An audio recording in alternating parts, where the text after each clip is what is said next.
even with the new Senate, we have now a new Senate in Berlin. The Green Party won, and they're not just green because we are green, it's also green for environmental issues. They're very into this topic. And this actually could happen, yeah. Okay. Back to my favorite question about financing.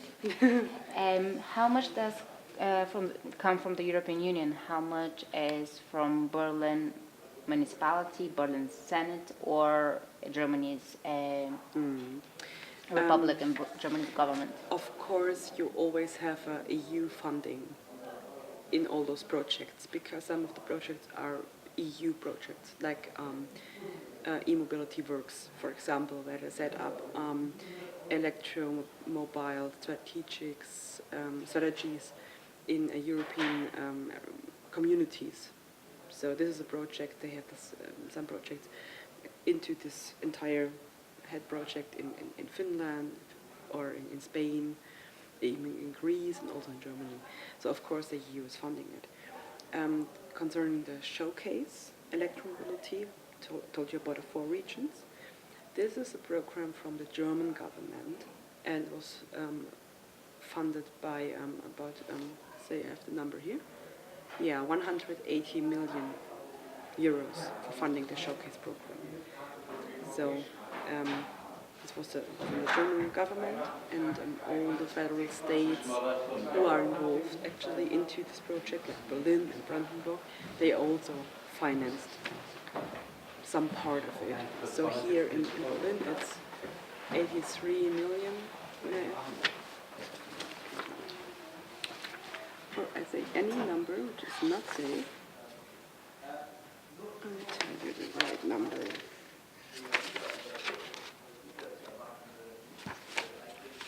Let's see here. We have it. Yeah, the total project volume here in Berlin-Brandenburg is 76 million. And about 25 million is self-funding of the companies who are involved, and about 35 million is funding by the federal government, and 16 million funding by the states, Berlin and Brandenburg in total. Okay. So you see, it's not just a political question, it's also an industrial question. All the players are involved. Yeah. And about the European projects you were talking about, do you I can't tell you how much it is. No, I'm not asking how much it is. I'm asking if you have connections with those projects as well, or are they just separate initiatives? It's separate, yeah. But we are all into this project, of course. So we have our contacts in Brussels. We go to Brussels to make our conferences there and talk.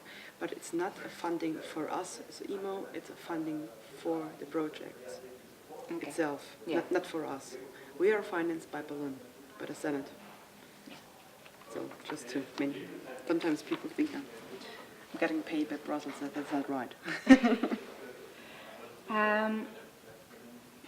Which were the biggest problems you've encountered since you've started the project?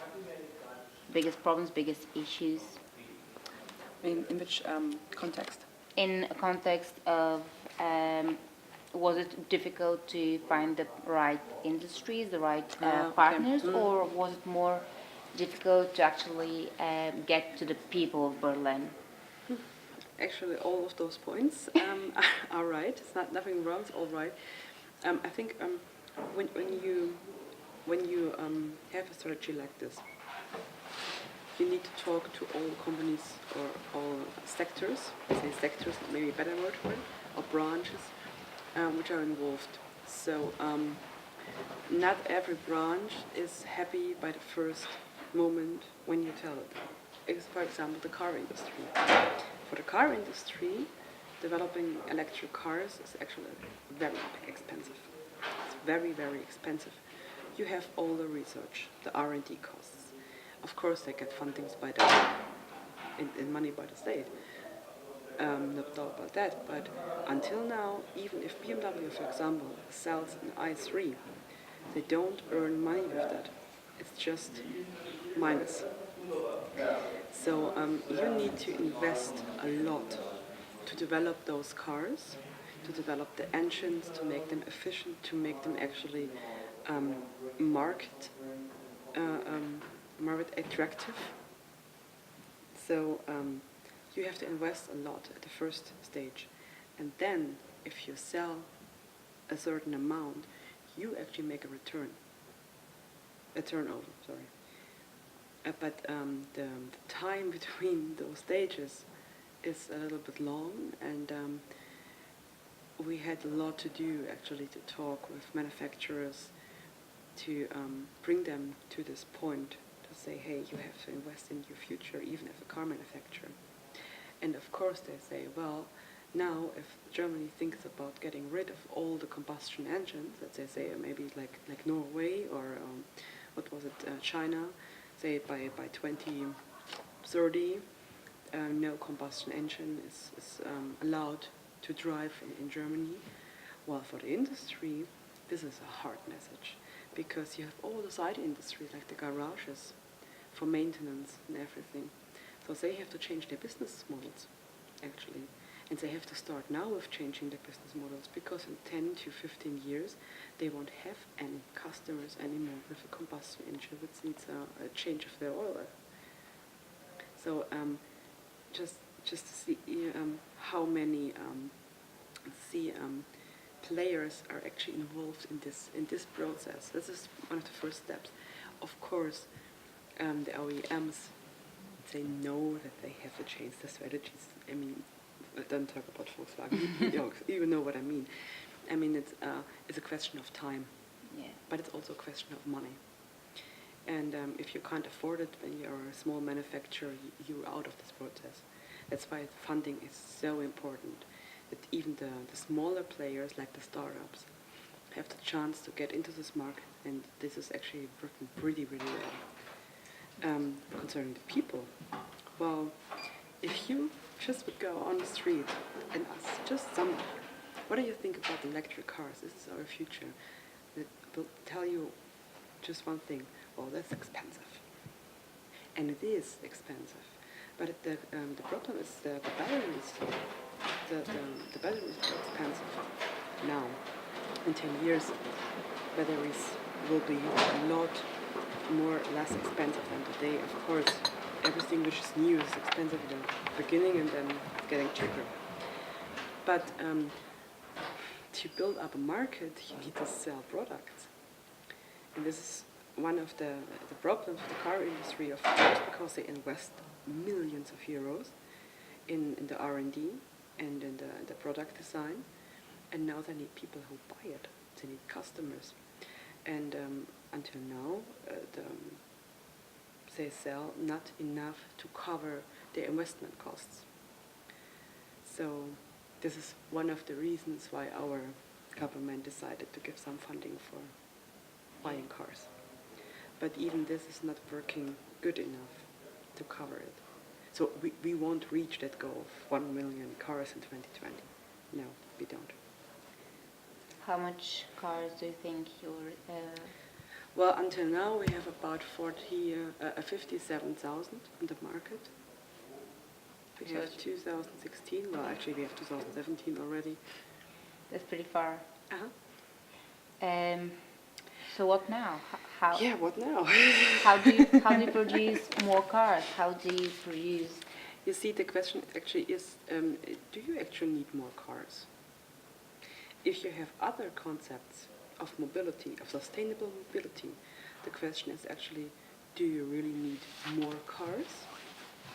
Or is it actually a lot more smart, how to say, just replace the amount of cars you have today by sustainable cars, and get other concepts of mobility into the urban districts, into the urban structure, mobility structure, like car sharing, for example, like public transport systems. So this is actually we call a smart city. A smart city doesn't consist of a lot of cars. It actually consists of less cars. And this is actually one of the goals also of the politics now, to get people out of their cars. And here in Germany, in the cities, in the big cities, not in the countryside, it's different. Here in Berlin, only 30% of all citizens own car. So So it's mostly public transport. Even me, I sold my car 2 years ago because I don't need it. You have no parking possibilities anyways, and I really don't need it. We have a brilliant public transport system. We have a lot of car sharing. We have about 3,000 cars for car sharing in the city. Only BMW with the Drive Now program, they have about 200 fully electric i3s in their fleet. We have taxi services like Clever Shuttle. They drive with electric cars. For what do I need an own car? I don't know. That's what I mean. It's not a question of how many cars do we sell, it's how do you use it. And change of perception of society. Exactly. It's so you need to change, like a mental change. Yeah.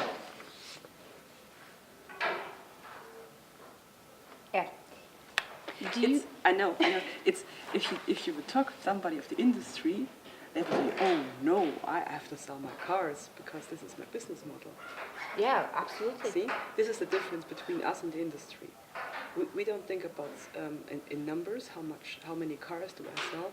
We talk about how can we use the concepts in a smarter way. This is the big difference. But even in the car industry, if you look at BMW with Drive Now and all the stuff, if you look at Volkswagen, they all start up now their own mobility services. So they also think in this way, because not in the first. Because that's the first future. matter. Exactly. But in the first matter, they have to sell cars. That's it. This is their business model. They build it, they sell it. That's it. Would you say you work more with big conglomerates or with small companies or startups and so on? Actually, this market entirely changed in the last years.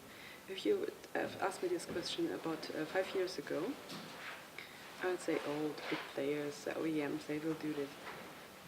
If you take a look at the Berlin market, it's totally different. Here we have one of the closest startup structures in the world. I think there is no city actually you can compare with Berlin with a startup culture like Berlin has. They actually have It used to be London, but now Berlin is stealing It everything used to from be London. London.